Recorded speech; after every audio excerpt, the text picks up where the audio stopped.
Israeli interrogators are denying they've been carrying out Guantanamo Bay-style torture techniques, despite detailing the methods in the Haaretz newspaper. We spoke with correspondent Chaim Levinson, who was behind the story. Now we are publishing this today in Haaretz about a discussion that was heard by a few people between senior interrogators inside the Israeli security services. They spoke about that investigation. It's not only exchange of words, that can be also violent in order to get the information. And when I mean violent, they said specifically that they cover the eyes of the people under investigation, they hit them in the face, they push them down by the back until the head is reaching the floor, they forcing them to bend down for a few minutes until it's suffered, and also they said that it doesn't matter if the people who are under interrogation are screaming and yelling and crying and asking to stop it. They want the information and they will not stop until they get it. Well, a former senior interrogator who wasn't named for security reasons told Levinson that torture methods were carefully chosen to break the suspect's spirit but not leave any marks on the body.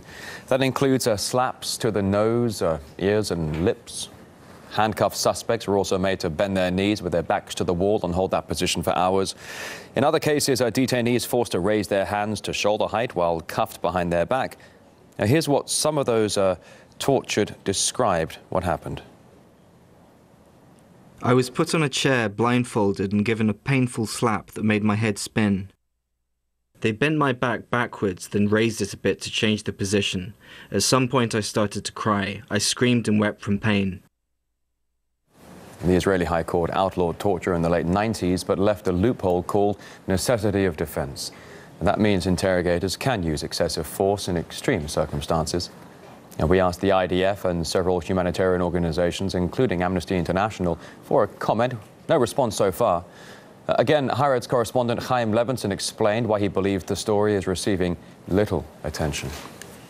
Unfortunately, I think in the Israeli society, people don't care because they are terrorists, and to raise attention and, let's say, positive attentions to the situation of people who are suspected in terrorism, it's not so popular cause in Israel in these days. So I don't think anything can be done. Unfortunately, also the Attorney General, who is responsible, and all the investigations in Israel and all the attorneys in Israel is quiet. And unfortunately, it's also, even these methods are illegal, he's supporting these methods and giving all the support to the investigators to do what they are doing. I think in Israel society we need to have a discussions about where we want to go, how far we want to go fighting terror. My personal point of view is fighting terror, it's not an excuse for violence in an investigation.